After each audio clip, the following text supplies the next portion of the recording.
This next section we will be covering is courts. The country that my group and I believe to have a remarkable court system is China. The following slides will go in depth about the hierarchical structure, the people involved, and what types of training these individuals may need.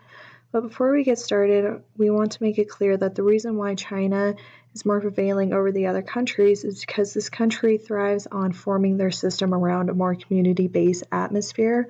In other words, the country is willing to share their judicial powers with members of the community to help better assist the court structure as a whole.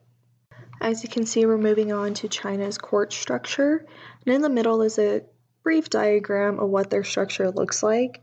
So let's begin with Supreme People's Court. So the Supreme People's Court is in charge of overseeing and advising the tiers below them. They also only handle cases that have a direct effect on the country. And the other two tiers, Higher People's Court and Intermediate People's Court, they house the same personnel as one another, but the only difference between the two is that Higher People's Court is stationed in larger cities of China. For example, one would see Higher People's Court located in Beijing or Shanghai, whereas Intermediate People's Court would be located in more rural areas of China.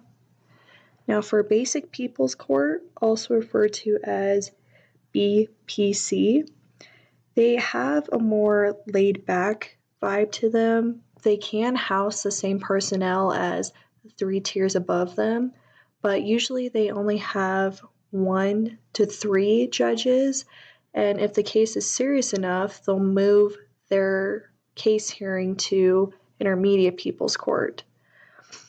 Now for mediation committees, which is also referred to as People Mediation Committees and abbreviated as PMC, they are basically branches located in neighborhood communities to help mediate everyday issues and concerns, such as they'll deal with misdemeanors, traffic violations, civil matters, but nothing as serious as what Basic People's Court would deal with or associate with, and also Intermediate People's Court. Now let's move on to courtroom actors. So Supreme People's Court and Higher People's Court, as I mentioned earlier, have the same personnel. Same as Intermediate People's Court, they all have the same personnel involved. They always require 3 to 7 judges, but it always has to be an odd number. They mix up the amount of judges and people's advisors within their system. And for the Supreme Court and Higher People's Court, they always have a defendant, a procurator, a defender, a victim, a witness, and an interpreter. Whereas Intermediate People's Court, it just depends on the seriousness of the offense. Whereas if a defendant needs to have someone defending them, or there's victims involved, or there's eyewitnesses, this is where these other personnels would step in. Moving on to the courtroom actors within Basic People's Court and the mediation committees. So 1 to 20 elected community members run these two branches, but for the Basic People's Court, they sometimes will have a judge be on their panel just to oversee and advise these community members to make sure they're doing their job correctly.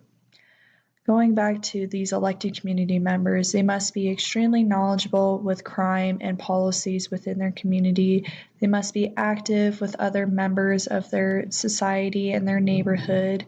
And the government, once they are elected, government officials will teach these members how to prosecute, how to mediate, how to basically handle cases that do not involve violence or harsh penalties against these people. But if a defendant will be served to have 3 years or less in a prison or jail, a judge from the Intermediate People's Court must be present before any actions or penalties are served. Now moving on to judicial training. So China is rather laid back on how they train their personnel. So, for example, PMC and BBC, like I said earlier, they must be elected, be extremely knowledgeable, and have official training from the Chinese government.